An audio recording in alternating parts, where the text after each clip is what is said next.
Tú ahí, aquí. Ahí.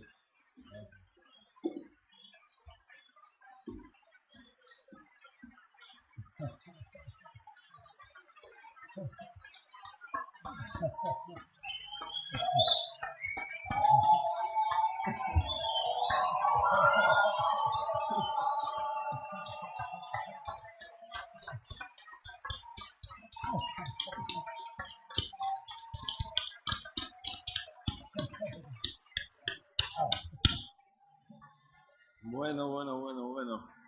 ¿Sí se oye? Sí, yo creo que se nos oye a todos, ¿no? Hola, sí. Sí. Bueno, ya ves. Málaga y la gente del festival te quiere, te adora y es un placer para todos tenerte aquí. Y yo te quiero dar unas gracias infinitas, Guillermo, por haber aceptado primero nuestra invitación a venir a Málaga y en segundo lugar por tu generosidad, porque... De formas. De todo, pero el tiempo que has estado aquí, cada minuto, hemos notado ese cariño hacia Málaga, hacia el festival. Gracias. Y la prueba evidente es esta, en la que vamos a vivir contigo. Bueno, ya ves cuántas personas interesadas en saber lo que le quieres contar y lo que tú de alguna manera entiendes por lo que es tu obra y el sentido de la narrativa, del presente y de lo que esperamos todos ansiosos, siempre el futuro del trabajo de Guillermo del Toro. Gracias. ¿Me vas a permitir un segundito solo que os presente también a Antonio Trasorras, que es una persona que ha tenido un papel importante en lo que ha sido todo este homenaje o está siendo el homenaje a Guillermo? Porque nos planteamos desde el principio, cuando hablamos de esto hace ya algunos meses, de tu visita a Málaga, nos planteamos que además de ese momento de la presencia real, debía quedar alguna memoria de esta visita. Y para ello, pues nadie mejor que Antonio Trasorras, que es una persona que todos conocemos y colaborador estrecho también de Guillermo, para dejar en este libro, cuya lectura os recomiendo vivamente, Del Toro por Del Toro, dejar que tú mismo, en unas conversaciones que has desgranado con Antonio, pues pudiéramos tener ese conjunto de ideas, de reflexiones que nos dejaran la memoria de lo que ha sido todo este paso tuyo por el Festival de Málaga. Pero yo del libro no voy a hablar porque le vamos a dar unos minutitos a Antonio para que él comente un poco la estructura de este libro y a partir de ahí, pues empieces un diálogo, nadie mejor que tú, con Guillermo, para ir avanzando en todo lo que yo antes apuntaba. Eso sí, me dicen que os comente, y eso es lógico que sea así, es un mensaje demasiado convencional para que lo dé un director de un festival, pero por favor los móviles, ¿vale? Está bien que los móviles estén en silencio porque creo que lo que nos va a contar Guillermo merece todo el respeto y el silencio que podemos hacer y eso es fundamental. Y luego otra cosa, sois muchísimos y eso para nosotros es una enorme alegría, pero también debéis comprender que eso nos impida la posibilidad de hacer un turno luego de preguntas. Yo creo que, bueno, Antonio va a ser con sus preguntas casi el portavoz de todos vosotros y vamos a conocer todo lo que, además de lo que él plantee, casi todo lo que vosotros de alguna manera plantearíais. Así que yo directamente te doy ya la palabra a ti, Antonio, y sin más agradeceros de nuevo vuestra presencia aquí y Guillermo, estamos ansiosos todos también por ver todo lo que se va a hablar aquí. Yo no he dicho nada todavía. Todavía no, pero venga, Antonio. Pero vas a decir mucho. Sí, a ver. Bueno, ante todo voy a hablar lo menos posible, le voy a dar el máximo de tiempo a Guillermo. No. Hola. Sí. Solo quiero plantear un poco la intención del libro, que era no hacer otro libro, digamos, de teorías sesudas sobre la filmografía de un director, sino darle también el máximo posible la palabra a Guillermo. Yo creo que hay tres tipos de directores de cine. Unos son los que no tienen nada que contar. Otros son los que tienen cosas muy importantes que contar y muy bellas y están en la pantalla, pero luego ellos personalmente no son capaces de explicarse con un micrófono o en una conversación o en una conferencia, porque no se les ha dado la posibilidad, digamos, de expresión verbal, pero sí la tienen cinematográfica. Y luego hay un tercer grupo de directores de cine que tienen las dos cosas, que tienen una gran capacidad de expresión cinematográfica y verbalmente y culturalmente, intelectualmente y en persona tienen un gran carisma y entonces pueden comunicar esas ideas en persona.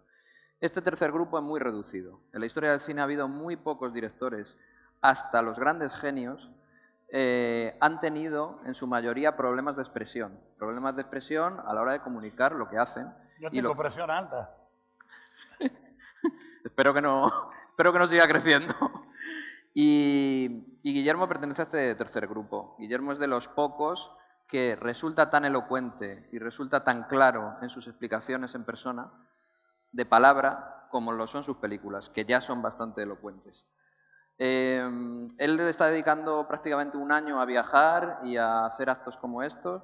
Yo creo que está en su mejor año cinematográfico personal. Aparte de su triunfo, digamos, como cineasta, también está dejando huella por donde pasa, precisamente por actos como este. Y yo creo que este libro es un poco, tiene esa intención, o sea, darle la palabra a él lo máximo posible, que él se explique, porque es de los directores de toda la historia que mejor capacidad tienen de explicarse a sí mismos, como autores y como personas.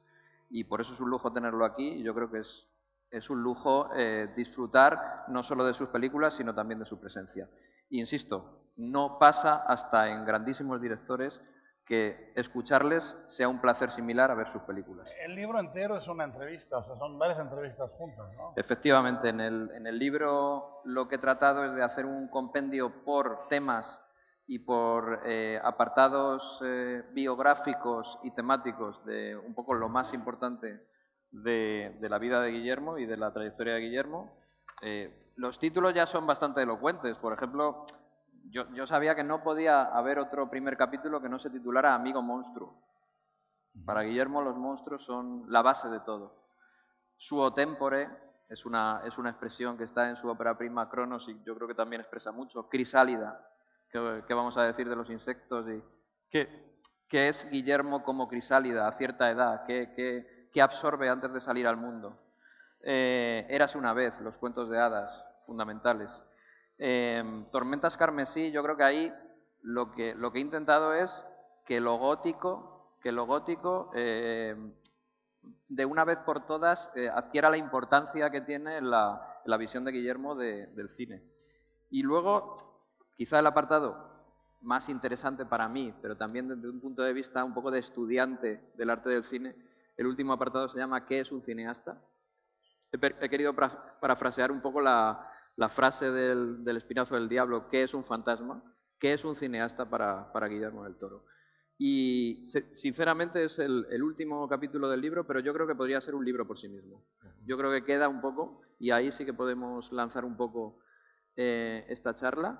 ¿Qué es un cineasta para Guillermo del Toro? Para mí hay pocos cineastas que lo puedan explicar como lo explicas tú. Hay muchos que lo pueden plasmar en una pantalla. Bueno, pero es que yo creo que cineastas hay muchos tipos. ¿Y se oye bien? ¿No? Sí, porque los cachetes impiden que llegue el micrófono. Lo tengo acá como... ¿no? Si se oye bien, bueno. Un cineasta, creo yo, la manera más sencilla de definirlo es alguien que va a narrar algo que se sostiene por cine. Es decir, nosotros heredamos en la forma del cine muchas convenciones de la dramaturgia, ¿no? Sobre todo a partir del sonoro. A partir del advenimiento del sonido en cine adquirimos un montón de estructuras desde Aristóteles para adelante que compartimos con el teatro, compartimos con la literatura, pero el cineasta para mí es alguien que va a narrar eso que se puede narrar solo con sonido e imagen, ¿no? Para mí por eso el musical, por ejemplo, es un género intrínsecamente cinematográfico. ¿Por qué? Porque el cine mudo, hasta antes del advenimiento del sonoro, es absolutamente perfecto. Es decir, se depura. La gente piensa en cine mudo y piensa en un cine de cámara fija, un poco primitivo. No hay nada más lejos de la verdad. Hacia el final del periodo de cine mudo, la cámara era móvil, atrevida, con una búsqueda formal tremenda. Las cámaras eran ya más compactas, se podían mover. Llega el sonido y va una vuelta para atrás, la puesta en cámara se empieza limitando y luego viene un periodo interesantísimo en los 30, pero el caso es que para mí el momento en que queda claro para qué se inventó el sonoro es el cine musical. Y el cine musical para mí también es puro cine, porque es movimiento, luz, color, canto, es absolutamente inefable, inexplicable a nivel de ninguna otra de las artes, ni siquiera una obra de teatro musical no, porque hay un proscenio, estás lejano, no hay movimiento de cámara, y eso, hay mucha gente que ahorita nos quedamos con el discurso del guión, con el discurso de los personajes, discutimos las películas en esos términos, lo he dicho en clases anteriores o en entrevistas anteriores. Es como hablar de una pintura en términos exclusivamente temáticos. Para ese caso, entonces, el lenguaje nuestro para hablar es muy limitado. Si tú describieras la habitación en Arles de Van Gogh y alguien dijera, ¿qué tal está la pintura? Dirías, es una cama y una ventana y ya. Esa es la historia. Pero en el trazo, en el vigor de la pincelada, en la composición de color, la composición, etcétera, etcétera, etcétera, está la comunicación de la imagen. Y lo mismo pasa en mi caso, para mí hablar de cine es hablar de cosas que no solo tratan del qué, el qué es lo que heredamos de otras formas, el cómo, el quién, el dónde, son cosas de una delicadeza y de una sutileza que se resuelven con cámara, con color, con luz, etcétera. Y para mí el verdadero cine no es solo lo que pasa que se puede contar verbalmente, sino el momento en que alguien gira y en sus ojos llega una luz, la cámara empuja y hay un momento en que la música crece y es un momento mágico, un momento profundo. Y la mayoría de lo que nos hace sentir el cine no lo podemos expresar con palabras. Es muy difícil. Podemos expresar cómo hacerlo. Yo puedo determinar qué lente, qué cámara, qué movimiento, etcétera. Pero volver a hablarlo cuando alguien lo hace y se logra es delicadísimo. Eso para mí es un cineasta. Entonces, por ejemplo, hay gente que discute a Kubrick y discute a Kubrick como un cineasta remoto, poco humano. Para mí no lo es. Para mí es un cineasta profundamente humanista, aunque decepcionado. ¿Sí? Es un misántropo, pero es profundamente humano. Y es alguien que creo que se acerca al cine puro, a la perfección. Lo que funciona en Kubrick es difícil de explicarlo en palabras.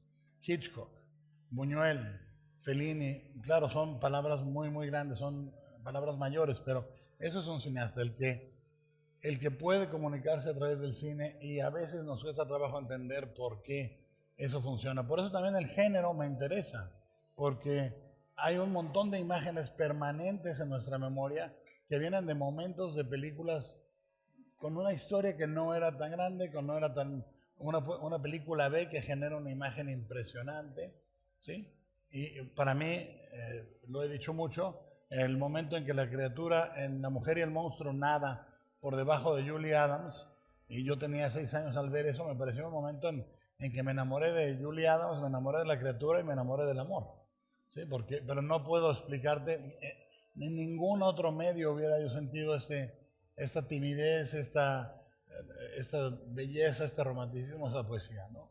Eso es un cineasta. Háblame del cine como fuente de imágenes inolvidables, porque tú, por ejemplo, has dicho que la televisión ha aportado una narrativa de arcos largos muy interesante, más relacionados con las novelas, ¿no? con el contar historias con arcos grandes, pero que la fuente de imágenes inolvidables, lo memorable visual, sigue estando en el cine. No necesariamente de personajes, o diseño de personajes, etcétera, sino que la composición de una imagen de cine tiene un cierto peso. Se narran las series de televisión increíblemente bien, con imágenes perfectamente diseñadas. Ahorita, y yo soy un adicto a las series de televisión. Las consumo de un golpe, las consumo frecuentemente. Acabo de ver una que es altísimamente recomendable, Berlín, Babilonia, de Tom Tykwer, que es impresionante. De un gran cineasta. Un gran cineasta, y me la recomendó Michael Mann y me dice, nadie ha hecho el periodo, una película de época como lo hizo Tigger en esta serie, porque es eminentemente moderna, no estás hablando de un pasado, estás hablando de un presente vivo. La serie es maravillosa, la vi, algunos capítulos los revisité y sin embargo, te repito, el peso de la imagen compuesta para cine, para que se pueda mantener en un tamaño X. Por ejemplo, hay una cosa que hago cuando dirijo, recorto unas figuritas en negro para ponerlas al borde del monitor donde se ve la imagen en el set, porque quiero ver las cabecitas de los espectadores para darle el peso a esa imagen y que dure lo que tiene que durar, para no cortar para video, para no cortar para televisión, para no cortar, que esa imagen se sostenga. A mí me pasó, por ejemplo, 2 veces en mi vida de manera sorprendente. Yo había visto Vértigo de Hitchcock 3, 4, 5 veces, me gustaba, me parecía, no era mi película favorita de Hitchcock, y de repente sale, cuando vuelve a recuperarse los derechos con todo el pleito legal que había, vuelve a salir en cine. Y el momento de la niebla verde, cuando Kim Novak sale de aquella neblina verde luminosa en pantalla grande, me di cuenta que no había visto la película nunca. Sabía la historia, sabía los personajes, pero no había tenido ese poder de la música, la imagen, en esa escala. Y la otra vez que me sucedió, que fue maravilloso, yo he visto 2001 muchas veces desde muy niño, que me llevó mi tío Guillermo, que en su honor me bautizaron, y un día me dice, estaba en Los Ángeles y me dice Jim Cameron, vámonos a ver 2001, y digo, vámonos, nos fuimos al Cinerama, nunca la había visto en Cinerama, que es una pantalla enorme, hermosísima en el centro de Los Ángeles. Los silencios de esa película no los había visto nunca, la sensación de tiempo y espacio no la había sentido nunca hasta que la vi en esa escala. A eso me refiero.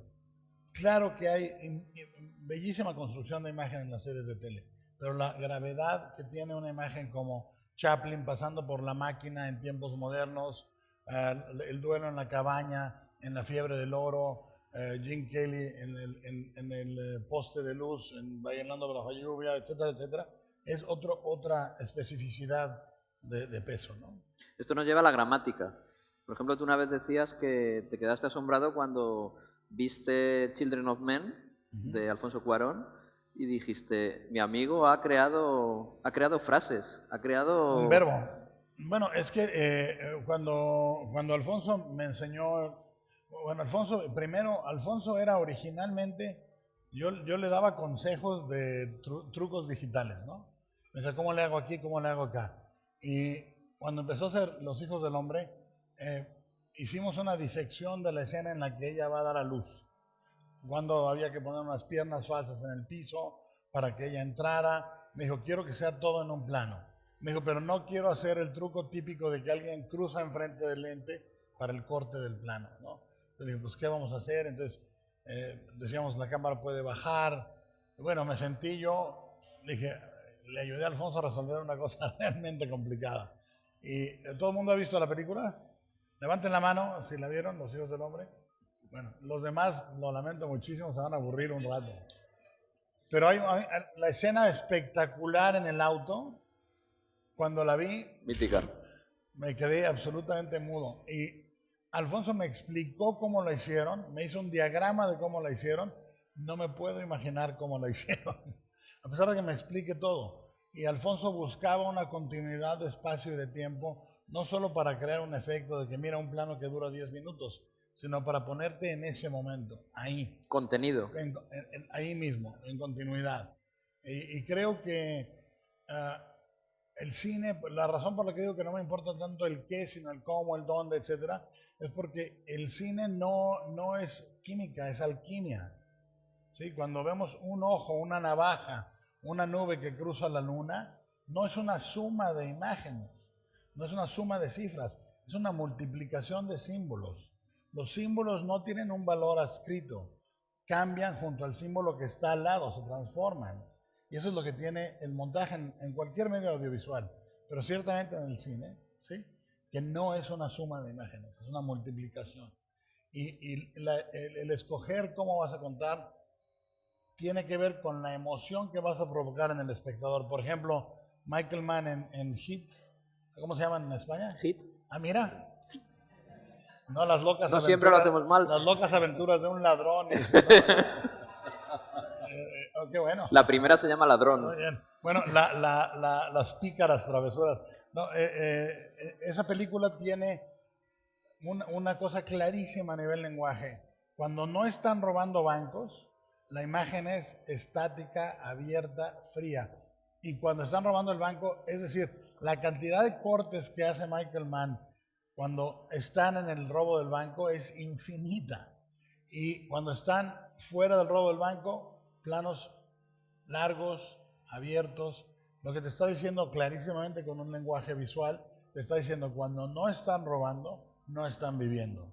Había una familia de cirqueros que se llamaban los Walenda, que decían, nuestra vida está en el alambre del circo, lo demás es esperar.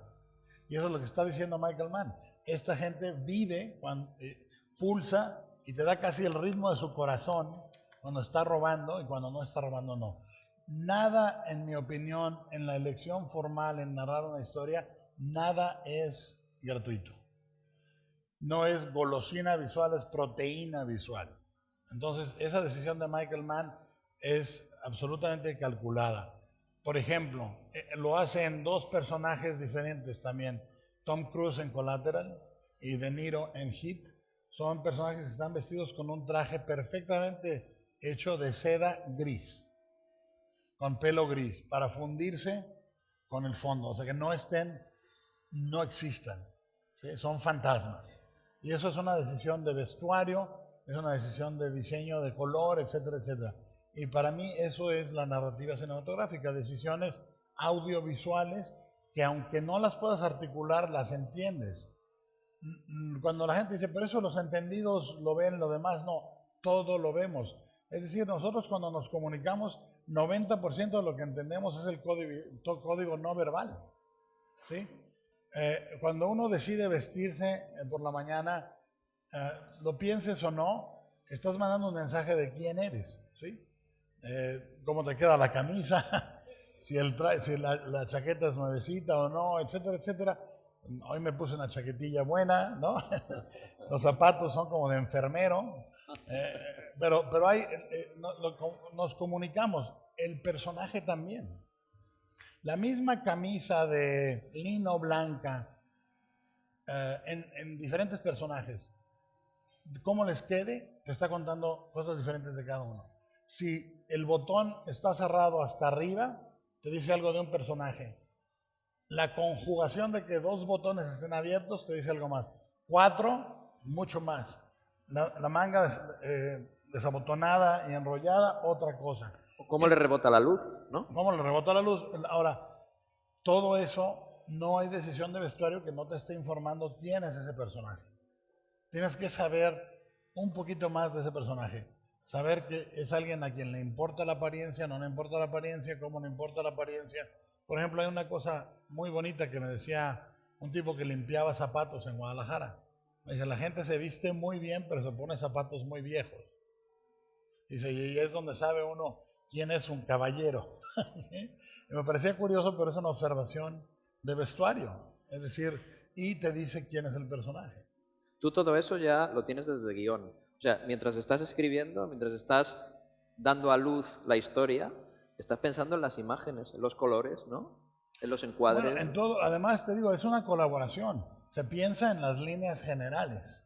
Pero luego lo que hago yo es escribir una biografía de 8 páginas, más o menos de cada personaje. Defino signo zodiacal, día de nacimiento, qué les gusta comer, qué no les gusta comer, qué han leído, qué no han leído, qué música escuchan, qué música no escuchan, un secreto que nadie sabe, cómo se perciben a sí mismos, cómo los perciben los demás, y la historia desde el nacimiento hasta el momento en que la película empieza.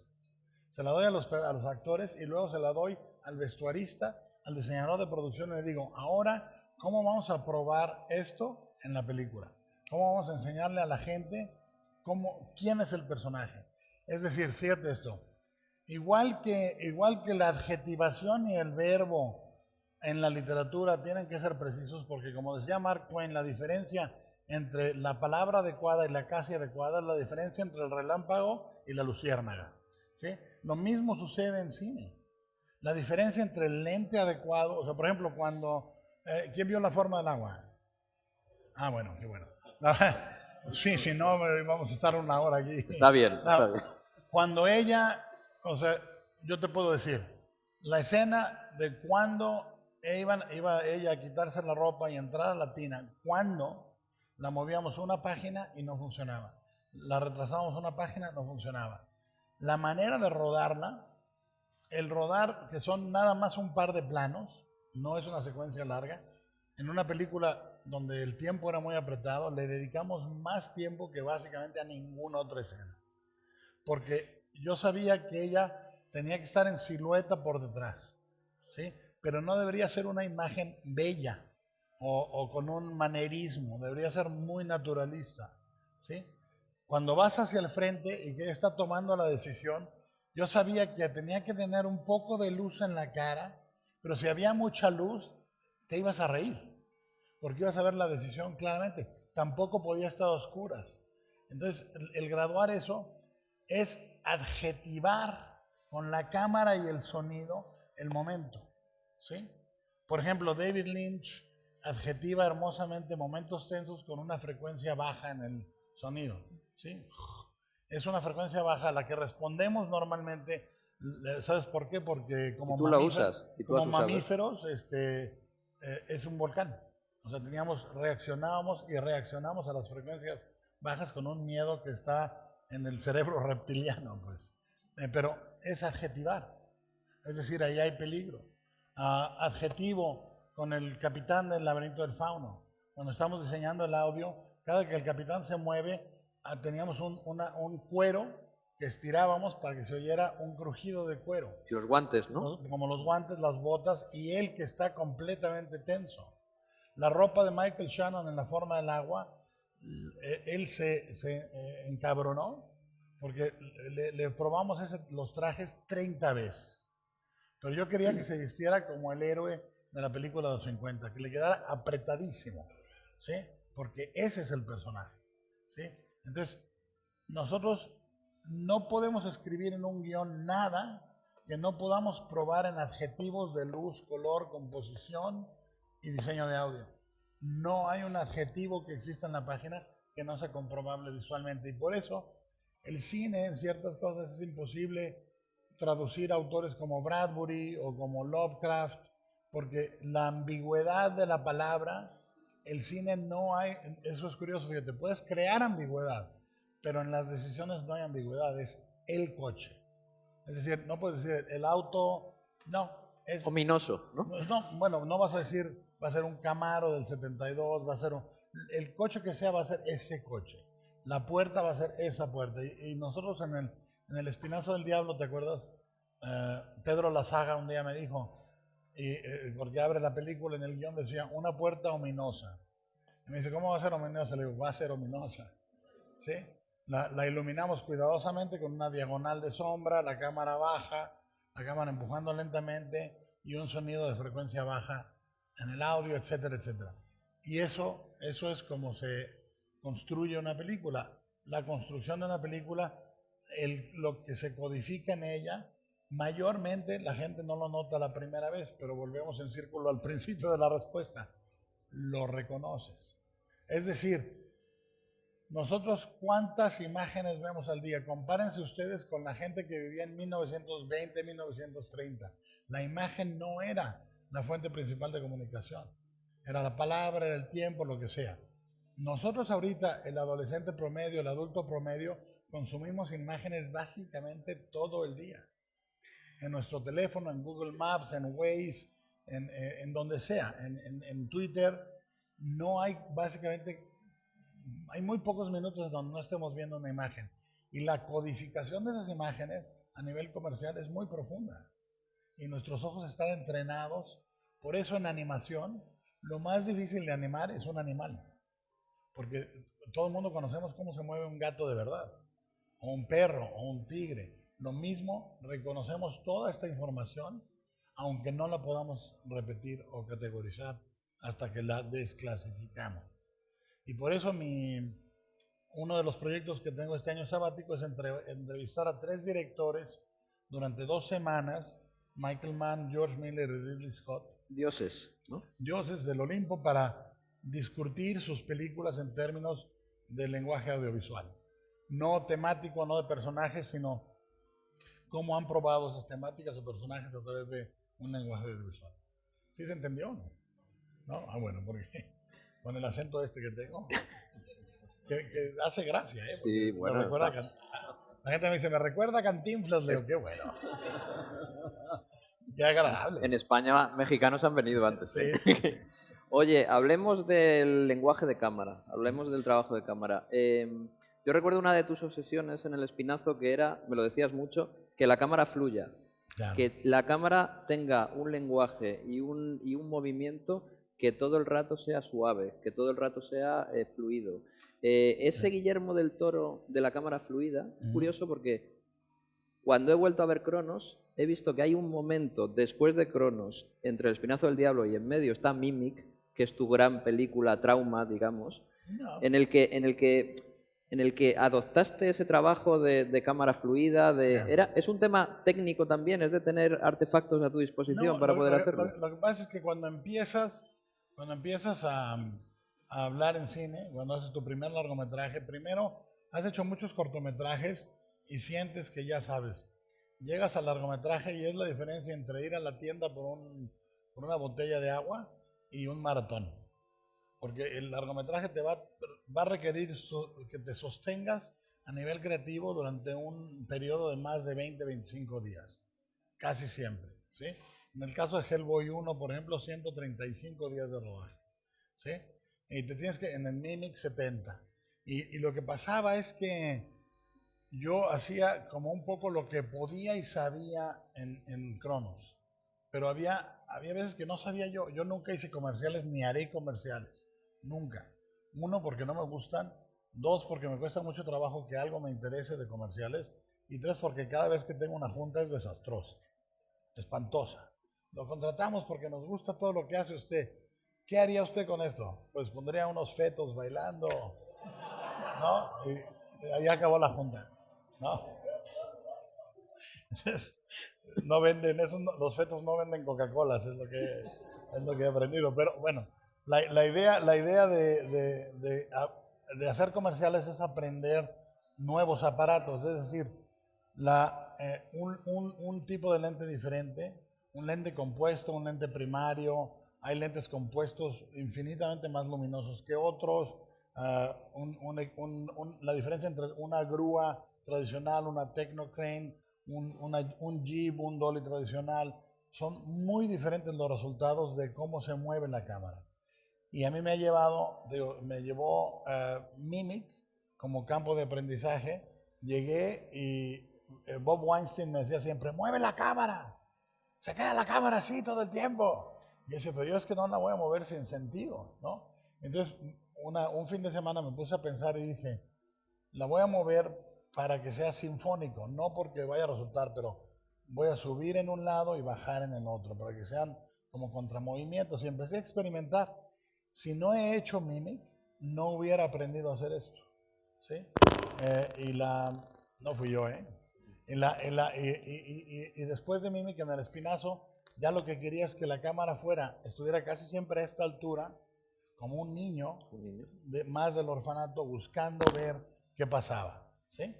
Y a partir de ahí empezó. Por ejemplo, hay un plano en El Espinazo donde oyen, están todos en la cocina y oyen un grito de Conchita y el disparo de la escopeta, y lo hicimos con un dolly, con los actores apartándose. Realmente ahorita lo hubiera hecho yo con otra grúa, una Tecno. Pero el movimiento de cámara nunca, o sea, nosotros estamos ya muy acostumbrados a que la cámara se mueva en mano, por televisión, por técnicas modernas y tal, pero cuando lo haces con instrumentos más tradicionales, tiene una sensación más musical, más clásica, y hay que aprenderla. Una cosa que a los estudiantes de cine seguro que les interesa mucho es cómo depuras las imágenes que al final en rodaje quedan, digamos, el paso del storyboard a el rodaje y luego cómo eso se convierte en algo montado. Bueno, Lo primero es, tú decides qué vas a hacer con la imagen antes de construir el set. Es decir, en la disciplina que utiliza decorados, tú no puedes decir, ahora quiero una grúa que entre por aquí. Tienes que tener esa pared ya móvil, tiene que haber una plataforma afuera por la que pueda entrar la grúa. Entonces yo tengo que pensar en qué decorado y cómo es cuando escribo el guión. Entonces, por ejemplo, si tú ves los diseños en la forma del agua, muchas decisiones de decorado se hicieron años antes de que entrara un diseñador de producción. Y cuando ya empezamos a hablar, ya tienes que decir, aquí va a ir un dolly, aquí va a ir muchos meses antes de rodar. Luego haces el storyboard, porque yo recorro el set, hago el storyboard, y eso me prepara para cualquier cambio. Si un actor dice, y si en lugar de sentarme me levanto, eso es lo hermoso. Te preparas para poder llegar a buscar una ocasión, una oportunidad nueva. La gente cree que el director, hay un mito que está muy extendido y que es el absoluto control. El director controla todo. Los boquerones.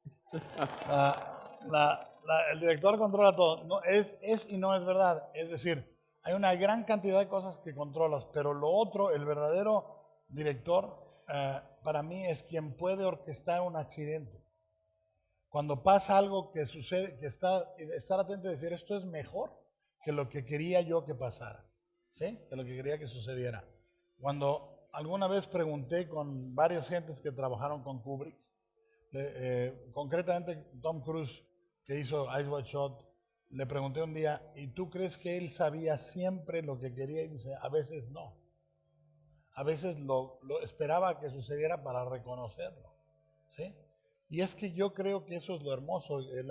Yo he tenido amigos, no voy a dar ni los nombres ni el proyecto, grandes películas que he tenido la oportunidad de estar ahí cuando nacen.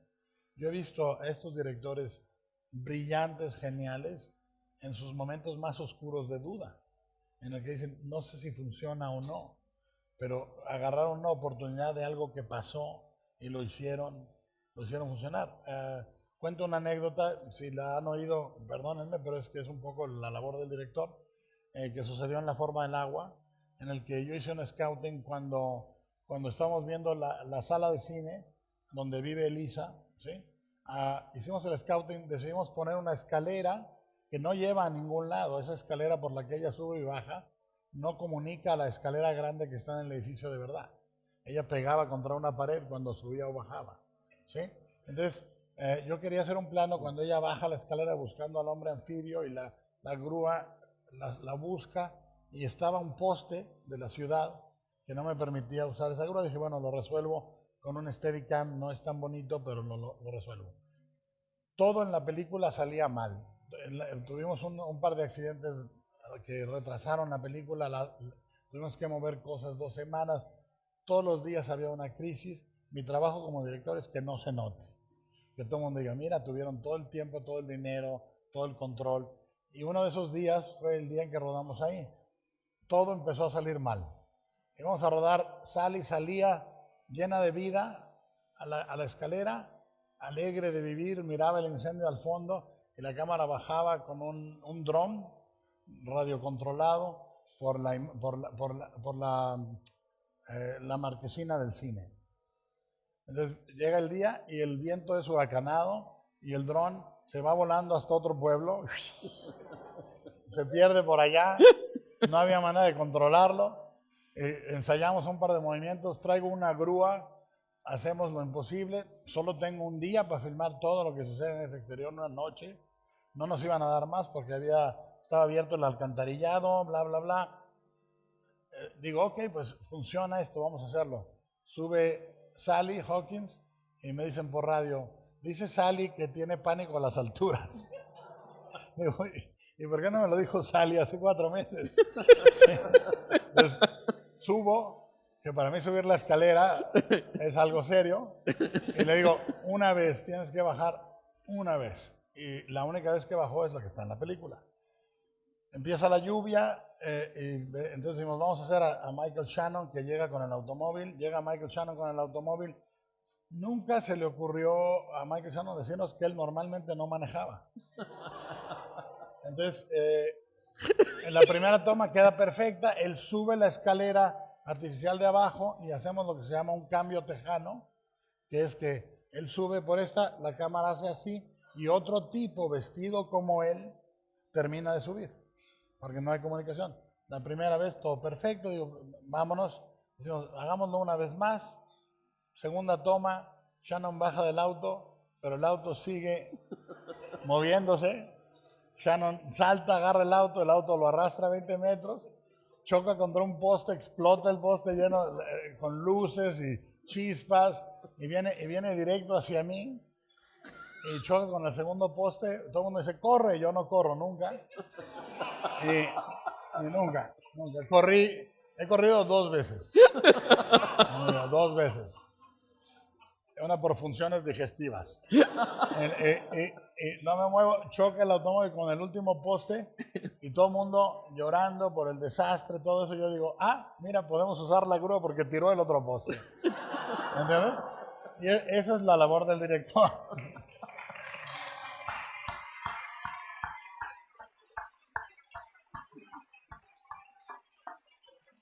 Entonces, por ejemplo, igual en El Espinazo del Diablo teníamos una secuencia muy larga al final. Si no la han visto, véanla, es una película, es mi segunda película favorita. Era el final de la película, hay un plano muy a lo John Ford, ¿cómo se llama? ¿Los Searchers? Los centauros del desierto. Los centauros del desierto. ¡Qué gloria! Bueno, pero Hit se llama Hit. ¿Y cómo se llaman los Blues Brothers? Granujas a todo ritmo. Ay, bueno, qué bonito. Por eso no hay nada en el Corte Inglés, cabrón. Eso es lo que pasa. Bueno, teníamos un homenaje a eso y de ahí nos íbamos a una secuencia larguísima. Era un día muy, muy tarde, íbamos tardísimo. Veo esa imagen y digo, ya no continuamos, este es el final de la película. Tienes que identificar esas cosas para poder trabajar con el accidente, ¿sí?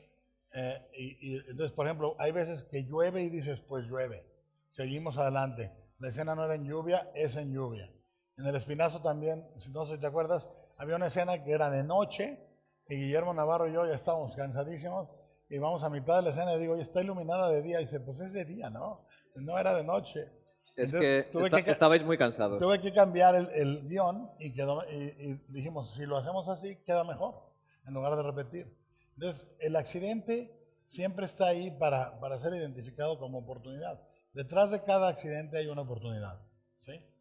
Oye, y rodando, también los estudiantes de cine aprenden un poco la mecánica, en el peor sentido de la palabra, de rodar una escena, que es plano máster, coberturas, ir a planos cortos y luego pegarlo. Y tu estilo es totalmente diferente. Bueno, normalmente, si es una escena de más de 5 páginas de diálogo, puedo llegar a hacer un máster y cobertura. Pero si no, de hecho, en El Espinazo, Luis de la Madrid decía, dame un segundo más, porque si no, no puedo cortar ni el plano. Estaba el corte ya. Estaba el corte desde la cámara. Si tú vienes a mi rodaje el martes, mi película está cortada hasta el lunes. Yo corto el mismo día. Corto en cámara, corto en la cabeza y le enseño al actor. Al terminar de rodar una escena, se le enseño al actor cortada. Y no hay cobertura. La mayor parte de las veces no hago cobertura. Los mejores para armar un gran plano con actores y todo eso, te vas a los clásicos. Está Wilder, está Spielberg. Spielberg es un virtuoso del plano de 3 minutos. Lo arma hermosísimo. Y yo les aconsejo a los que quieran o tengan curiosidad y tengan un poco de conocimiento de cine, agarren las películas que les gustan y desármenlas. Desármenlas, digan, este es el plano máster, esta es la cobertura. Por ejemplo, Spielberg puede arrancar un plano abierto que va con el personaje, viene. Hay un plano maravilloso en una película que creo que en España se llama Suspense, de Jack Clayton, claro, de Innocence. De Innocence. Si la pueden ver, hay el plano cuando la institutriz llega a la casa por primera vez, que es Deborah Kerr, Empieza con un plano abierto de ella entrando a la casa, la sigue, la cámara se acerca, ella ve maravillada algo y Jack Clayton ha reproducido el set idéntico atrás de ella para que en nuestra mente decimos, lo que ella ve es tan espectacular como que está atrás de ella. Se va, cruza una puerta, la cámara cruza por una puerta que es un decorado, se retira, se vuelve un plano en primer término con un fondo, se vuelve un two-shot, se vuelve un close-up y está en continuo cambio y no te das cuenta, es un solo plano hermosísimo. En otros casos, por ejemplo, ¿cómo se llama Catch Me If You Can en España? Así, en inglés, sí. Joder. Sí. Bueno, pues Catch Me If You Can, hay un plano en que... Atrápame si puedes, perdona. Atrápame si puedes. Bueno, está bien. Llega Leonardo DiCaprio a su casa y entra por la puerta y luego hay un plano hermoso que lo sigue hasta la puerta donde está su mamá con un amante. Ahí viene una mini cobertura, pero lo demás es el mismo máster. Y es bastante largo y bastante hermoso. Hay planos muy bellos en el Puente de los Espías, etcétera, etcétera, etcétera. Desarmen y ven eso. Entonces, por ejemplo, un plano general, el plano abierto, el máster, luego Spielberg va a un over, por ejemplo, atrás de alguien hacia otro, y esta persona se levanta y se vuelve un close-up. Y luego esta persona se levanta y se vuelve otro mini máster un poco más cerrado. Es decir, no hay que hacer la cobertura académica de corte, corte, corte. Busquen jugar una suerte de ballet entre el actor y la cámara cuando sea prudente narrativamente. Otras veces la cámara subraya. Por ejemplo, yo me acuerdo, cuando vi la primera vez Mad Max, para mí hay un verbo de cine muy sencillo, muy hermoso de George Miller, que sucede cuando viene la primera persecución y Max ve el coche que explota, sale corriendo, y esto está basado en un plano muy viejo de John Wayne, de John Ford. Se quita los lentes, las gafas, y la cámara empuja y sube. Y es un plano de un heroísmo, una presentación para el personaje extraordinario. Y es la cámara subrayando eso, ¿no? Miller es un maestro de poder subrayar visualmente. ¿Sí? ¿Hasta qué punto generas una colaboración estrecha, una empatía incluso con el director de fotografía? Porque Guillermo Navarro es como tu colaborador más, pero Dan Lausten ya van varias películas con él también. Mira, hay un área en donde se habla y ya no me vuelvo a meter, que es la luz. O sea, sabemos que estamos haciendo lo mismo. La decisión de cámara, lente, composición y movimiento queda en mis manos. Y también se sabe, y digo, esto es lo mío. Dime algo si realmente, y hay pocas veces que discutimos algo, ¿sí? Pero podemos discutir, por ejemplo, cuál hacemos primero. Movemos esta pared o la dejamos al final, y él me dice, necesito este espacio para la luz. Por ejemplo, les voy a explicar una cosa. Cuando alguien dice qué bonita fotografía de una película, está diciendo qué hermoso diseño de producción, qué hermoso vestuario, etcétera, etcétera. Porque sucede esto, por ejemplo, ustedes si quieren una imagen en tonos cálidos en la película, sus blancos, por ejemplo, el blanco del lino de una camisa o el blanco de una pared, no van a ser blancos puros. Tienen que ser blancos contaminados con un amarillo o con un anaranjado. Puede ser un tono marfil, un tono más nicotina, pero una vez que ya hicieron todo más cálido, la luz, aunque fuera fría, la imagen va a ser cálida. Pero si ustedes ponen un color frío, la luz cálida lo va a volver verdoso. Es decir, el diseño de luz y de fotografía está desde antes. Por ejemplo, yo diseño los decorados y lo primero que pienso es por dónde va a entrar la luz. Mucho antes que venga el fotógrafo, ¿sí? Porque ¿cómo lo vas a iluminar? Va a haber lámparas de pie, hay una ventana. Por ejemplo, con Dan Lauston diseñando La Cumbre Escarlata, buscaba yo siempre ventanales para que hubiera una fuente de luz y lo demás fueran rebotes, ¿sí? Y cuando ya codificas los colores, por ejemplo, el blanco se llama blanco técnico. Y el blanco técnico de una escena cálida es un marfil. El blanco técnico de una escena fría es un gris ostión, por ejemplo, o un gris azulado. Y eso es invisible para el ojo. Pero es lo que hace, una película que lo hace hermosamente es El Padrino de Coppola. Cuando la vean que los zapatos, la ropa, todo es colores cálidos cuando la imagen se ve así. Y luego vienen los filtros, el chocolate, no digo el nombre porque en España, bueno, paja, chocolate, paja y tabaco. Suena como un domingo, un domingo de kermés.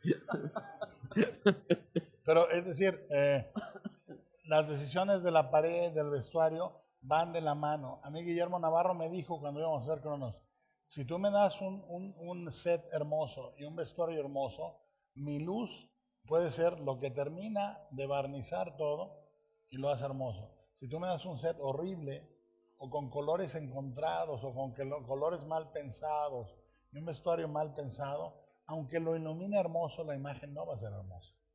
¿Sí? Ahora, si tu diseño es que se vea casual, esa es otra decisión. Pero cuando no, es un trabajo muy minucioso. En tus películas los colores cuentan la historia y Para mí sí. hablan de los personajes, ¿no? Para mí sí, a partir del laberinto, sí. En El Espinazo lo hice bastante simple. Para mí era la dicotomía de hacer un western de día y un cuento gótico italiano de Mario Bava en la noche, ¿no? Pero a partir del laberinto, las demás películas, El Laberinto, Hellboy 2, Pacific Rim, Crimson Peak y La Forma del Agua la intención es que sean como pinturas vivientes, como ilustraciones vivientes. Y por eso El Laberinto no hay ni una localización que sea real. El pozo, el molino, los interiores, el laberinto, todo eso es artificial. Porque quería que todo cupiera en un 85, que es el formato que yo escojo para componer en el cine. ¿Por qué un 85? Para mí un 85 normalmente me gustan mucho las arquerías y eso necesita altura y el escope lo hace más estrecho. Yo haría escope en una película llena de paisajes, por ejemplo. Acordemos, el escope es muy hermoso para el paisajismo épico, por ejemplo. La montaña de la locura hubiera sido escope, sí. Pero recordemos también que es algo a lo que fue un gusto adquirido. Mira. En la medida áurea clásica se aproxima más a un formato más cuadrado que un escope, ¿no? O sea, llega a parecerse entre el 1.33 y el 1.85. Y es realmente una medida que te permite puertas, te permite altura. Para mí los sets se ven mejor, los close-ups se ven mejor para mí. Y yo puedo hacer que un 1.85 se sienta una composición muy deliberada.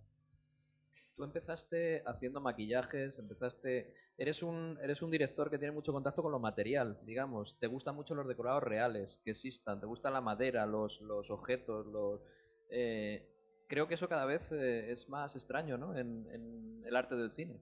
Sí, a mí me gusta que las películas se sientan hechas a mano, ¿sí?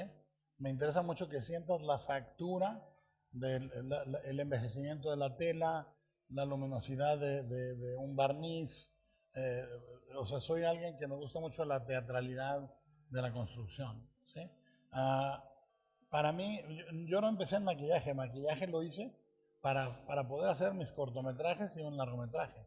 Yo empecé haciendo cortos y después decidí... Con muñequitos, ¿no? Con muñequillos y todo, pero después dije voy a hacer Cronos y decidí aprender maquillaje porque nadie hacía los efectos especiales en México. Entonces me decidí a aprender a hacer todos los efectos de la película para hacerlos y luego cerrar la compañía. Y eso fue lo que hice. En total fueron 10 años de aprendizaje más o menos. ¿Sí? A partir del 87 de manera más profesional con Dick Smith y luego hacemos la película en el 91-92 y cierro la compañía. Tú has dicho alguna vez que un director de cine debería saber un poco de muchas áreas y por lo menos mucho de algunas, ¿no? Sí, es decir, para mí de una mínimo, pero deberías en teoría de saber lo más que puedas de la mayor parte de las áreas, ¿sí? Yo por eso digo, un director de cine nunca se aburre. Yo nunca me aburro. Bueno, en reuniones con unas tías, a veces con mi tía paterna. Bueno, realmente es muy difícil porque si ustedes van o sea, yo por ejemplo, si me preguntan, ¿dónde está la etiqueta del precio en una maleta? En la manija.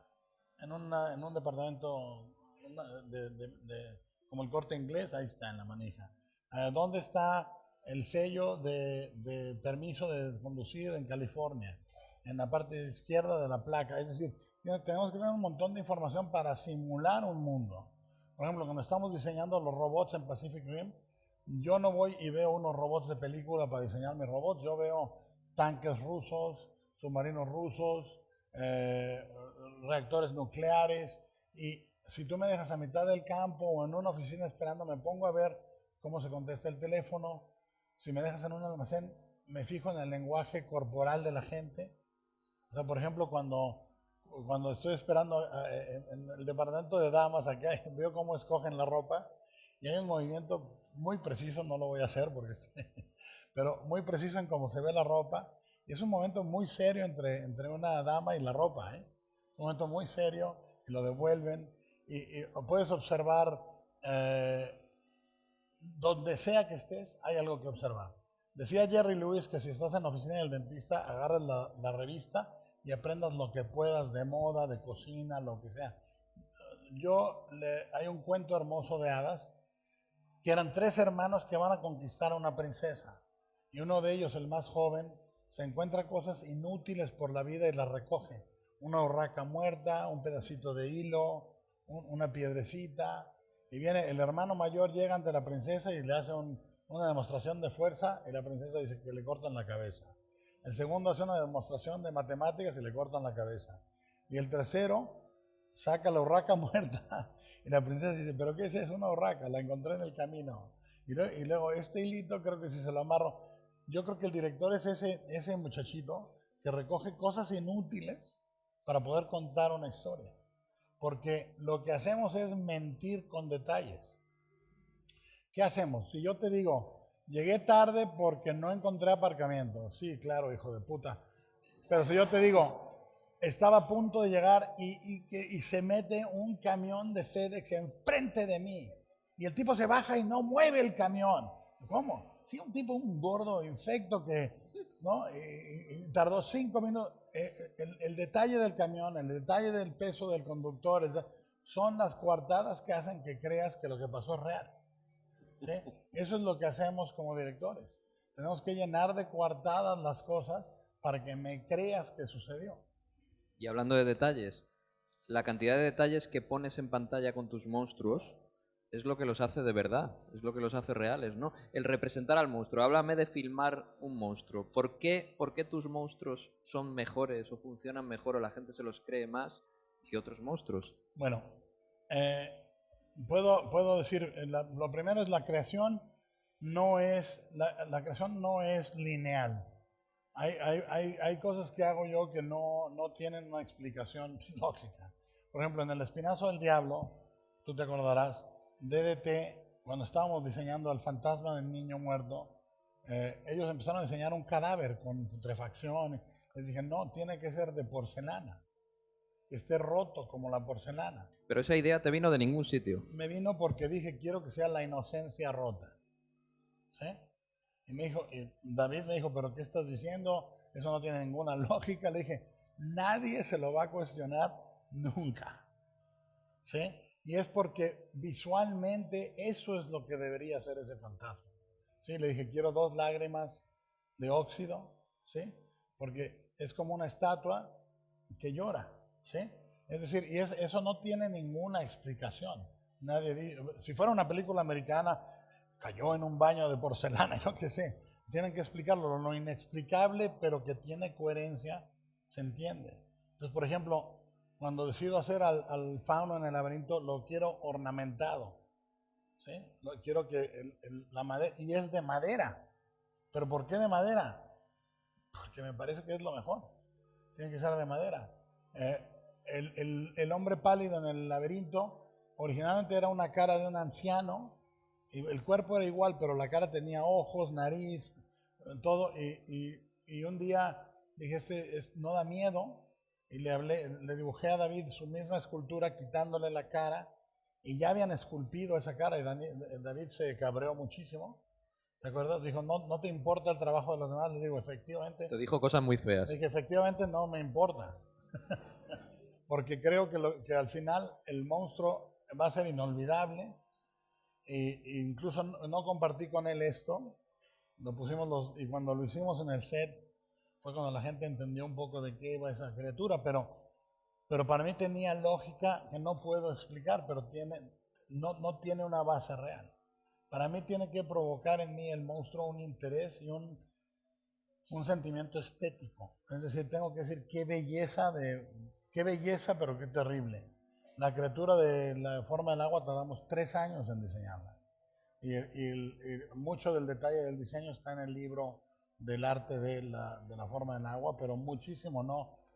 He dado un par de conferencias con el ordenador y voy enseñando en la pantalla cómo se fue depurando. Es muy larga la conversación.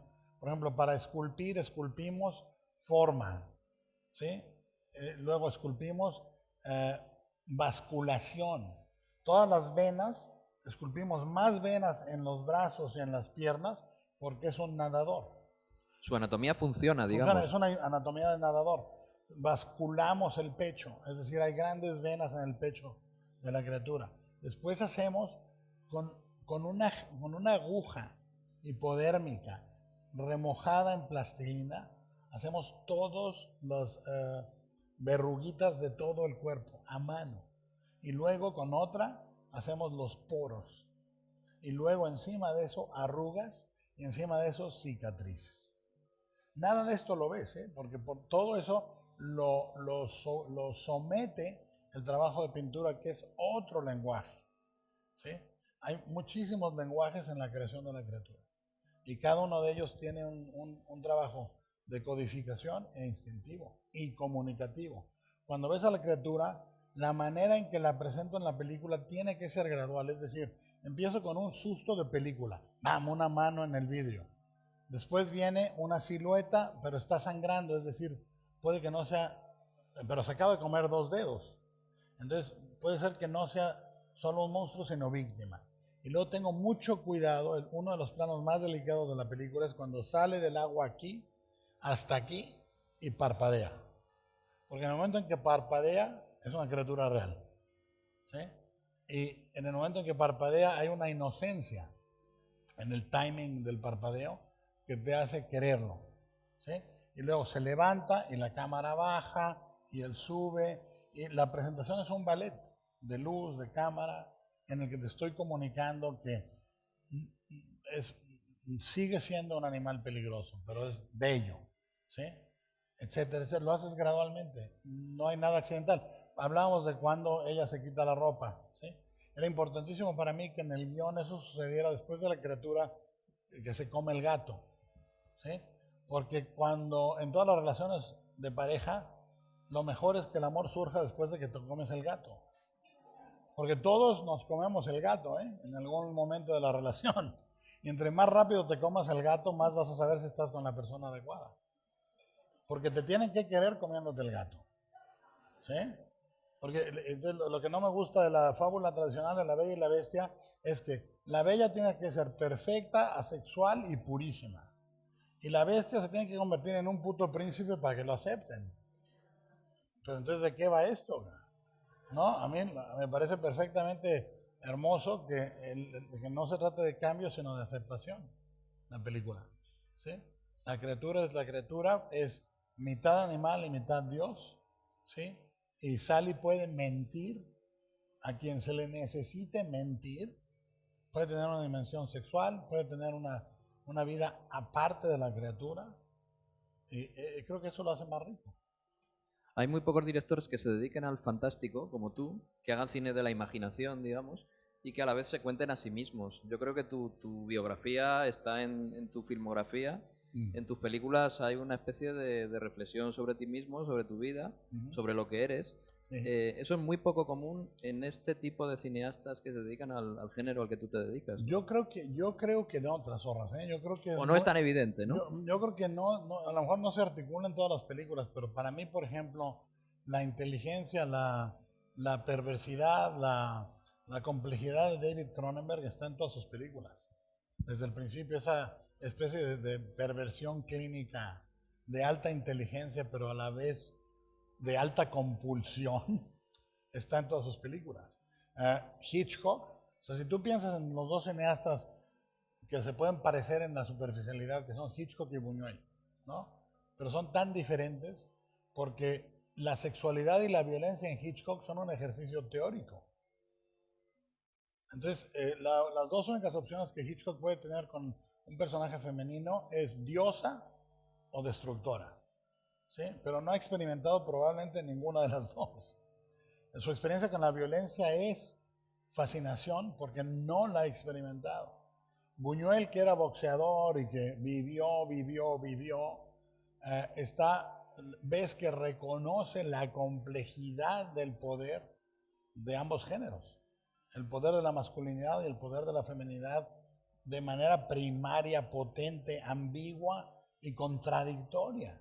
Es un hombre que ha vivido y su acercamiento a la violencia es de alguien que entiende que es parte de la vida.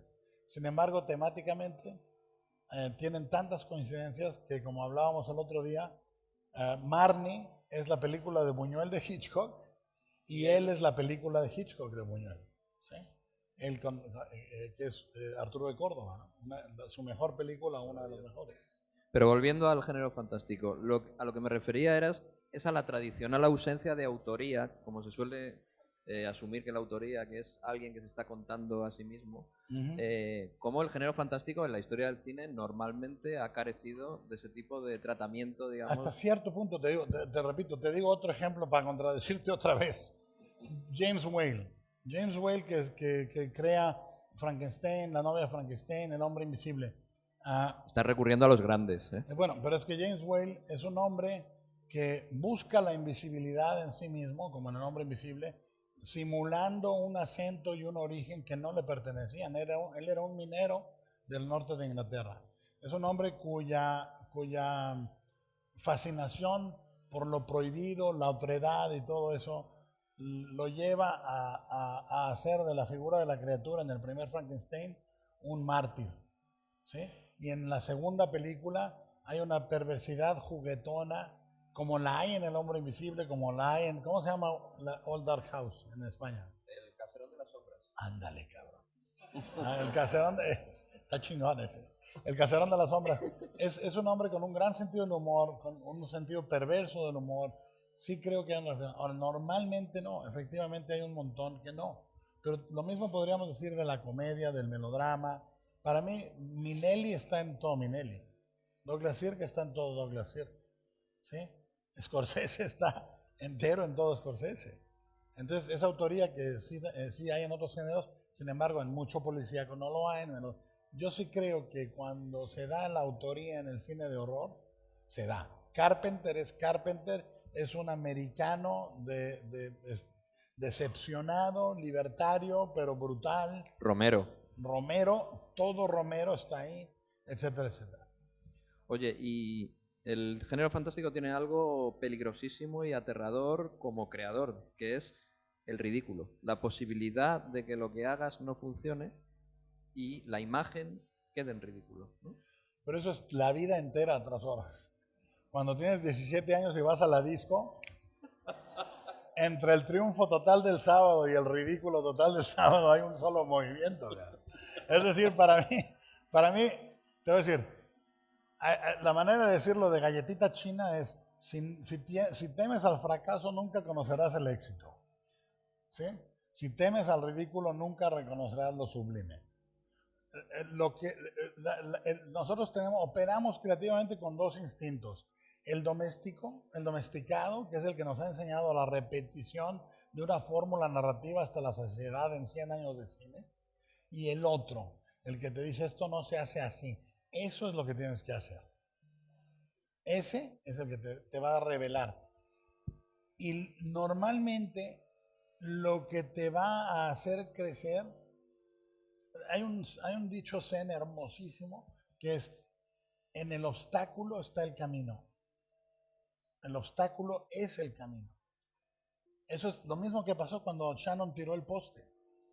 En cada obstáculo hay un camino. Y como no lo sabemos reconocer, ¿sí? Entonces, en el ridículo está lo sublime. Un defecto es una virtud mal mirada. ¿Sí? No has sabido mirar la virtud que está en ese defecto. Entonces, por eso cuando hacemos películas nos arriesgamos. Hay una parte mía, por ejemplo, muy consciente de todas las películas que hago de género, en que tiene que haber un componente peligrosísimo de ridículo. Me atrae muchísimo. Monstruos gigantes contra robots gigantes. Pues sí, ¿por qué chingados no? ¿Por qué no? Eso es lo que quiero hacer. ¿Qué miedo? Hay que hacerlo. O sea, eso es lo que hay que hacer. Ahora, lo demás es demografía. A cuánta gente le gustó, a cuánta gente no le gustó. Para mí, lo hermoso es la profundidad del contacto, no la cantidad del contacto. ¿Sí? Entonces, los instintos tienen que todos informar. No solo huir de ese ridículo es malo. Para mí tienes que rodearte de ese ridículo y conocerlo. ¿Qué quiero decir con eso? Mira, si el propósito del arte es la mirada, ¿sí? O sea, tú date cuenta, la evolución del arte es primero se buscaba la realidad, con grandes excepciones como Jerónimo Bosch, como Dürer, los grabados más enloquecidos, bla, bla, bla. Pero vamos a decir, era la reproducción de la realidad. ¿Qué tan real era la tela? Si se veía la gasa, la seda. En el momento en que llega la reproducción fotomecánica de la fotografía, todo ese realismo desaparece y el pintor se ve obligado a buscar nuevos horizontes. Vienen los simbolistas, los impresionistas, tratan de capturar la luz, lo sublime, lo efímero, bla, bla, bla. Ya no realista, sino lo que se siente en ese momento. Lo mismo pasa porque es un riesgo enorme, es un riesgo de fracaso total. Y muchísima gente los va a ridiculizar. Van a ridiculizar en los salones de la academia, ¿no? En la academia francesa, Jérôme, que es un académico que admiro y me gusta, va a ridiculizar a los impresionistas, van a ser como los Sex Pistols de la pintura. Los nuevos. Los nuevos. Y eso mismo es la búsqueda que tiene que existir en el cine. A mí, por ejemplo, me encanta que Scorsese se arriesga al ridículo como un muchacho de 25 años en El Lobo de Wall Street. O sea, está haciendo su primer película. Una vez más dice, voy con todo. ¿Sí? Vámonos. Eso a mí me llena, me parece sublime. Ya en Cronos, tú te la juegas al mostrar el interior del aparato, de la invención, sí. con el insecto. Sí. Y de hecho te juegas tu dinero y llega un momento en que crees fundamental para la película rodar ese plano. Sí, bueno, y te dicen que no es necesario, ¿no? Claro, bueno, eso te lo van a decir muchísimas veces. Es decir, lo más triste en este mundo es un director de cine domesticado. Es tristísimo, es como Bolita de Nieve. Está ahí tristísimo en el zoológico esperando a reproducir. El gorilita, ¿no? El gorilita Bolita de Nieve. Es tristísimo. A mí, por ejemplo, me encanta George Miller mucho porque es indomesticable. Cuando estábamos haciendo Pacific Rim y Gravity, estaba George Miller rodando Mad Max. ¿Cómo se llama en España? La primera. No, la última. Mad Max, pues Mad Max, Furia en la carretera. Furia en la carretera. Exactamente, pues Furia en la carretera. Suena bien. Estaba rodando en Namibia. Yo estaba trabajando con una productora que la mandaron como al Congo belga en el corazón de la oscuridad de Joseph Conrad a domesticar a George Miller. Y luego mandaron a otro y a otro y a otro. Y George Miller, como el coronel Kurtz, no le importó nada. Y siguió adelante con la película. Y luego lo vi en un festival. Le digo, ¿qué pasó? Dice, no, dice, si te pones terco y sigues, al final todo el mundo se acuerda que te apoyó.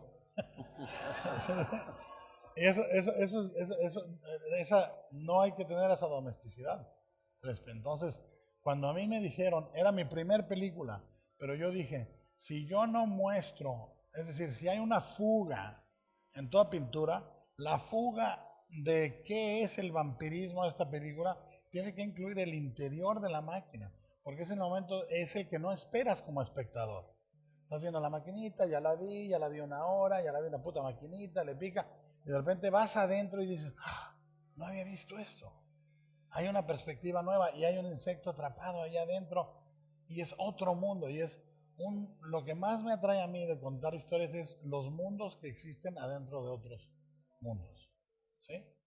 ¿Cómo puedes contar mundos diferentes con la misma historia? Y eso lo pagué yo con mi coche. En el interior de la maquinita vendí mi coche, hipotequé mi casa para pagar la película, pero vendí mi coche para pagar el interior de la máquina. Y era tan precaria la situación que el coche, fui a recoger unos engranajes de una máquina textil, porque eran exactamente los engranajes que había usado Dreyer en Vampiro. Era una máquina textil. Y dije, molino. Un molino. Sí, quise usar el mismo engranaje.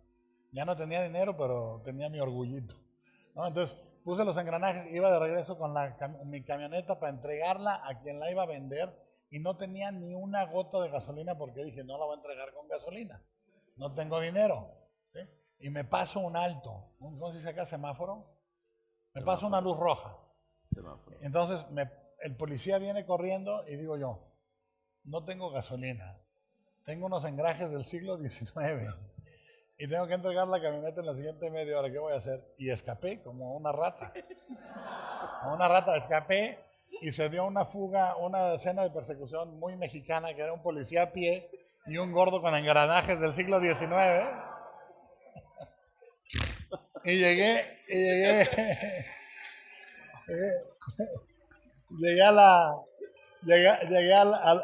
al lugar donde se iba a vender la máquina, llegué y el coche hizo y paró.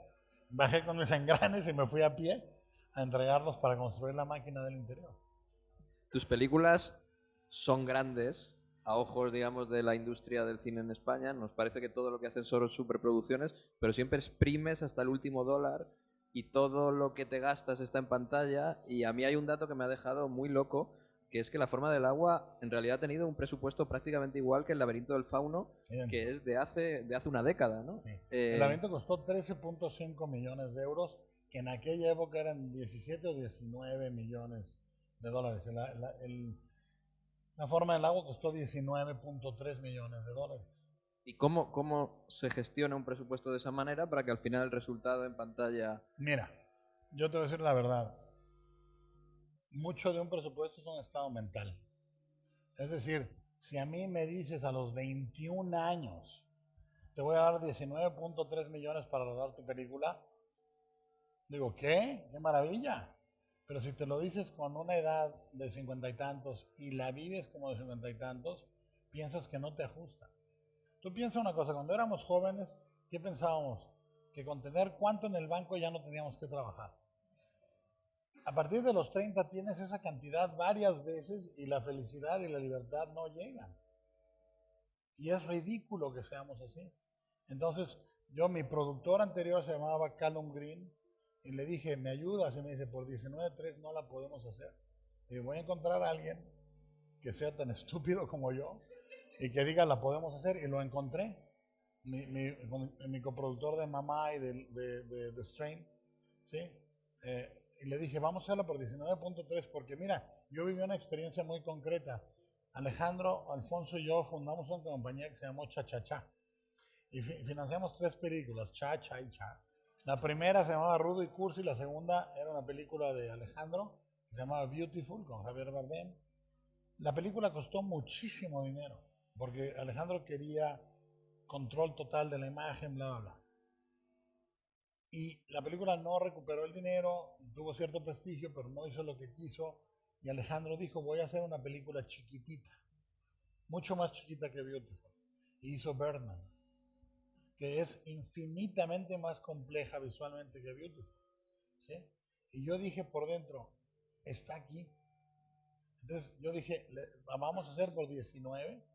Y te digo, eran 19 y medio y les di vuelto. Les devolví 200. Entonces, porque dije, la vamos a hacer y no me voy a pasar.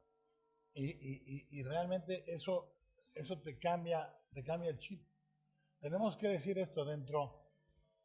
El cine con absolutos es imposible. Absoluto dinero y absoluta libertad no existen ni han existido nunca. Y cuando se ha dado algo similar, las películas son un desastre de locura.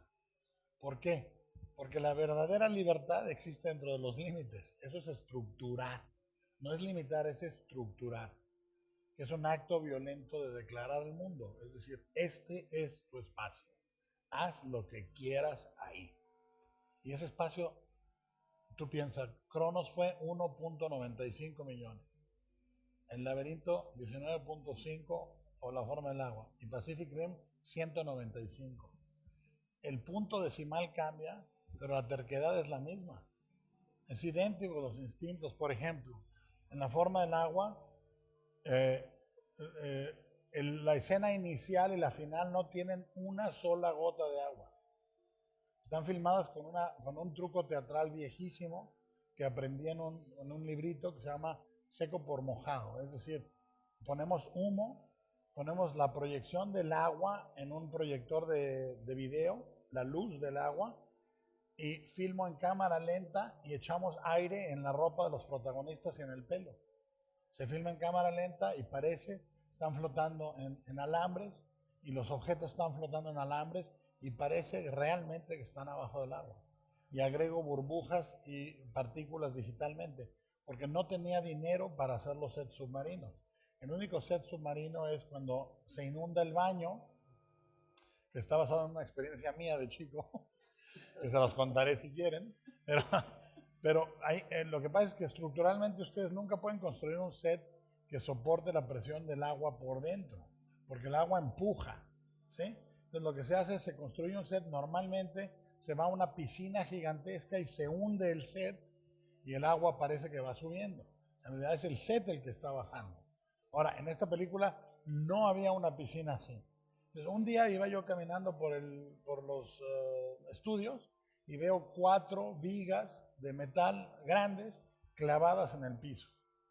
Las medí y me di cuenta que usando el lente adecuado podía abarcar el plano más abierto si construíamos una piscina mexicana entre esas 4 postes. Y usamos paneles de madera, cinturones de nylon y bodoques de silicón. Y se hizo una piscina improvisada a la mexicana y ahí hundimos el set. Es decir, el instinto es el instinto de una película de 1.95 y el instinto de la de 19.5 lo uso en Pacific Rim también. Repito esto, repito lo otro, reciclo y trato de que se vean más grandes de lo normal. Hasta ahora, a menor presupuesto, mayor libertad.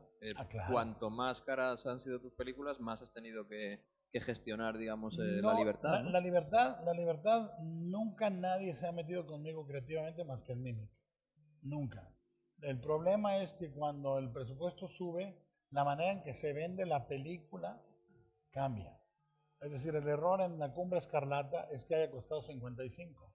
Esa película se debió haber hecho por 20, 25. Porque entonces la película tiene que recuperar 3 veces su costo.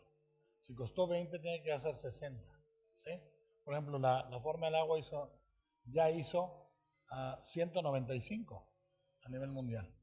¿Sí? Ya se recuperó 10 veces. Eso es un éxito. Si haces una película de 50, tiene que recuperar 150. Entonces, por ejemplo, Crimson Peak, La Cumbre Escarlata, en lugar de venderla como una película súper friki, rara, romance gótico, ¿sí? La venden como película de terror para tratar de recuperar. Y eso... Cosa que no es. Cosa que no es. Y el marketing es delicado porque el marketing empaqueta una película. Entonces, si tú quieres comprar una tostadora de pan y yo te pongo una bolsa de Gucci adentro, abres la caja que dice tostadora de pan y dices, esta es la peor tostadora de pan que yo he visto. Oiga, pero es que es una bolsa de Gucci, pero el pan no se tuesta. Es una mierda. ¿Sí? Entonces, esa es la dicotomía. No es un asunto de libertad, es un asunto de verdad, de decir la verdad en el marketing. Y eso sí, con menos presupuesto, hay mayor posibilidad de que tu película sea vendida por lo que es. Si no, la venden en un mundo abandonado. Un hombre anfibio llega a la forma del agua. ¿Sí? Y explosiones por todos lados y gente corriendo. Es una porquería de promoción. Tú has dicho que hasta esta última película, hasta La Forma del Agua, has estado haciendo paráfrasis de tu infancia y que esta película es tu yo adulto. Hasta cierto punto, porque acuérdate que el Génesis está en la edad de 6 años, pero sí pasó una cosa muy concreta, muy real, muy personal, que es, cuando iba a empezar la película efectivamente me pregunté, como ser humano, ¿qué voy a hacer diferente de las otras 9? Porque hacer una más, ¿ya para qué? ¿No? Ya hiciste 9, ya. ¿Para qué quieres 10? Pero si de veras tienes algo nuevo que contar o algo nuevo que explorar, llegas a la 10ª. Y eso era intentar explorar cosas que me daban miedo, que tenían mucho riesgo de ridículo, etcétera, etcétera. Pero sin embargo eres famoso por las películas que no has hecho, porque como en estos tiempos la información en internet y en las redes sociales corre tanto, cada proyecto tuyo que se ha publicitado como está escribiendo tal o se te asocia a ciertas cosas y luego no salen, pero quedan ahí. Entonces, realmente detrás han quedado proyectos muy interesantes, muy atractivos. Bueno, es que lo que creo yo es que lo hermoso es hablar, o sea, somos una sociedad obsesionada con el triunfo, que no existe, porque todo es temporal, ¿no? Entonces, para mí es más interesante decirte que yo he escrito o coescrito 25 guiones y he hecho solamente 10 películas. Tres de los otros guiones se rodaron como El Hobbit, uno más lo rodó Troy Nixon, pero hay, por ejemplo, 11 guiones enteros, y si alguien ha escrito un guión sabe que cada guión lleva un año. Hay 11 años de mi vida dedicados a cosas que no fructificaron. Entonces la narrativa, cuando uno cuenta la historia de alguien, dice, terminó Cronos y después se lanzó a la aventura americana con Nimic. No, terminó Cronos, estuvo 5 años como soplapollas, sin trabajar, escribiendo guiones que no se hicieron, sufriendo como un cerdo, y luego hizo Mimic, ¿no? Y le fue como cochino en feria. Entonces, es mucho mejor narrarlo desde el punto de vista real y humano y decir, sí, efectivamente, esas se quedan en el tintero, pero todo el mundo lo hace. Si tú te fijas cuántas ha anunciado David Fincher o J.J. Abrams, es un montón, pero por alguna razón las mías se anuncian con mayor frecuencia. Y en algunos casos lo que sucede que es descorazonador es, escribo el guión, diseño los storyboards, diseño todo, pasan 2 años como en las montañas de la locura o 3 o 2 años en el Hobbit y no se hacen. Después de Cronos, tú pretendías dirigir una película que no era de terror, querías pasar a hacer un film noir. Y tantos años después ahora estás escribiendo una película de género negro y bueno, va a ser realmente una novedad en tu filmografía, bueno, ¿no? Yo quería hacer cine negro antes de hacer cine de terror.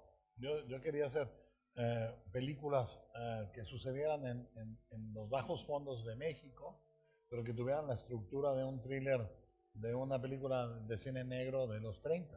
¿Sí? Me interesa mucho ese género literariamente, me interesa mucho a nivel cinematográfico, pero justamente uno de los permisos que me estoy dando ahora es decir, voy a tratar esa fase mía que nunca logré articular más que en un cortometraje que se llamaba Doña Lupe, que se hizo en tono de comedia y todo, pero que me gustaba mucho. Sí. ¿Vamos acabando? Bueno, yo creo que sí, llevamos ya... ¿No? ¿Quieres un poquito más? Se ha salido mucha gente a orinar, ¿eh? Ahí vuelven, ahí vuelven. Llevamos 1 hora y media, pero bueno, podemos seguir un ratito más. ¿Os apetece seguir un poco más? Venga. Bueno, las horas pregunta cosas Venga. buenas. No, incidiendo un poco en el film noir y en el género negro y tal, ¿qué es lo que crees que puede aportar de visión de la realidad? Para mí tú trabajas el género fantástico, pero no de espaldas a la realidad. O sea, No. siempre estás simbolizando a través de historias en las que prima la imaginación lo que pasa en la realidad. Cuando le quitemos el componente fantástico, ¿qué va a quedar de Guillermo del Toro en una historia puramente realista? Pues ya se verá. No, la realidad es que si me preguntara las cosas así no hacía nada, cabrón. O sea, la cosa es que mira, yo hablo del fracaso o de lo imperfecto con gran cariño, porque de un fracaso aprendes un montón, de un éxito aprendes bien poquito. De hecho, el éxito puede desorientar, es mucho más peligroso el éxito que el fracaso. Pero nuestra cultura está orientada a la deificación del éxito. Y yo creo que lo que hace a alguien una persona que controla su medio es hacer las paces con el fracaso y aprender de ahí, porque si el fracaso lo estudias, y hablábamos de un defecto, es una virtud mal mirada, si el fracaso lo estudias, lo evitas y lo sublimas la siguiente vez, lo vuelves algo hermoso.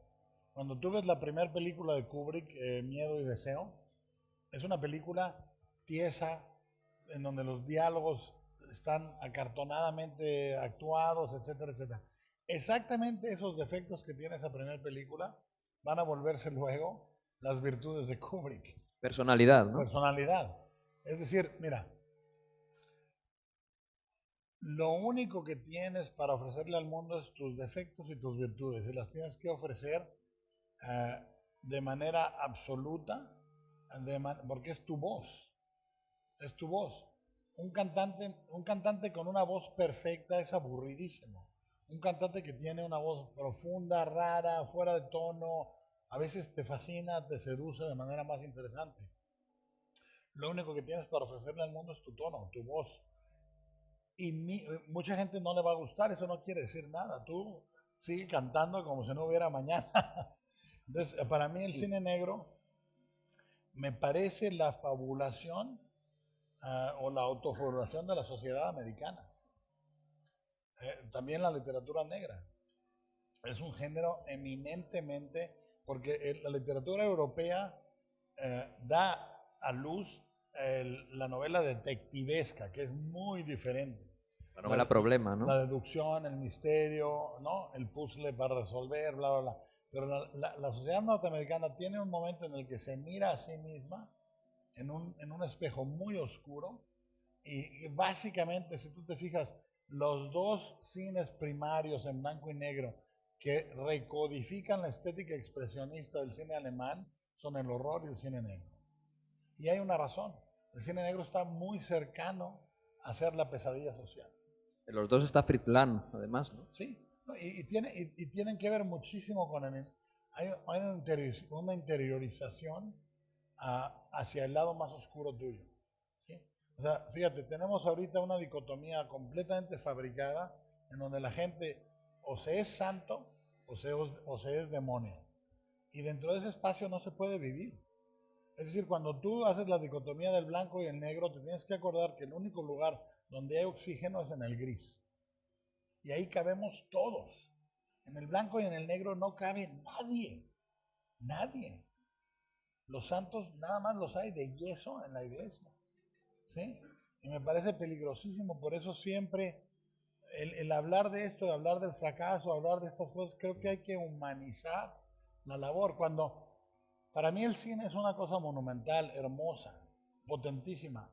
Pero qué mejor que sea hecho por seres fallidos. Qué mejor que sea gente que la puedas haber visto dudar, sufrir. Cuando la gente ve las montañas de las pirámides de Egipto y dicen, son tan hermosas que las deben de haber hecho unos extraterrestres. No, no, no. Lo hermoso es que las hicimos los seres humanos. Que habrá sangre, sudor, que habrá imperfección, pero se hizo humanamente. Lo más hermoso es que eran gentes que desayunaban, comían, se vestían, usaban zapatos. Eso es lo hermoso. Lo monumental solamente tiene sentido en la destrucción y en la fragilidad. O sea, para mí eso es importante. No hay que deidificar ninguna de nuestras labores. Entonces, arriesgarse con todo. Y en esa línea, una de las cosas más conmovedoras de tus películas es cómo tratas a los villanos. A los villanos los tratas como personas. Una de las escenas que a mí me parecen más emocionantes es la muerte del villano del Espinazo del Diablo, que es conmovedora. Que no estás generando un sentimiento de subidón, digamos, en el público. No hay éxtasis en la violencia, sino que hay tristeza. Bueno, porque es una persona. A mí, por ejemplo, las dos muertes muy similares son la del villano en La forma del agua y el villano en El laberinto del fauno, porque el absoluto tirano, yo creo, tengo la noción, tras horas, de que uno vive para los últimos 3 minutos de su vida. Es decir, la suma de nuestras decisiones, cuando estamos en el lecho de muerte, si tú has visto a alguien morir, la gente muere en absoluto terror o en absoluta paz. No hay nada en medio. O sea, yo he visto absoluto terror en alguien que se va, ¿sí? y sabes que lo que están viendo es su vida sin los títulos que nos ponemos, crítico, director de cine, nada. La desnudez absoluta de tu vida, la suma total de tus decisiones, lo que hiciste y lo que no hiciste, y la preclaridad absoluta de que te estás yendo, ¿sí? Y para mí, los últimos momentos de ambos villanos son el momento en que Vidal dice, díganle a mi hijo cómo murió su padre, dicen, no vas a ver ni tu nombre, dice, ¡ah! Muere. Y el de la forma del agua, que ha adorado dioses falsos toda su vida, al general, la carrera del espacio, todo eso, se da cuenta que esta criatura, que es muy católico el rollo, pero esta criatura que maltrató profundamente es un dios. Y dice, joder, eres un dios, y muere. Y le quita la voz, que es lo que él creía que le hicieron a Elisa. ¿Sí? Pero es importante para mí eso porque, en cambio, la muerte de la niña en el laberinto es la eternidad. ¿Sí? Y yo sí creo que pensando en eso, la mayoría de nuestras decisiones, no importa cómo se vean para el mundo exterior, mira, siempre vamos a ser juzgados bien y mal, da igual. Pero para ti mismo, sí tienes que pensar siempre en esas decisiones coyunturales diciendo, esta va para los 3 últimos minutos de mi vida. Y acumularlas, porque van a volver tras horas. Cuando la gente dice, no existe el infierno, no existe el cielo, creo que sí son esos 3 minutos. Sí lo creo. Porque además, si has alguna vez tomado una sustancia prohibida, mi querido Trasorras, la bioquímica puede desacelerar el tiempo de manera brutal. Y yo sí creo que esos 3 minutos deben de durar bastante más. Bueno, yo creo que... Nada. Podríamos seguir. A los boquerones, cabrones. Bueno, mil gracias por venir, oigan. Muchísimas gracias.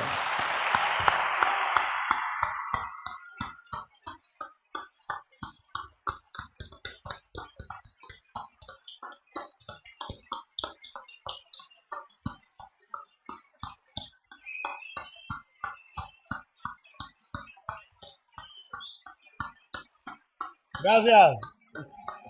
¡Que viva Málaga, cabrones!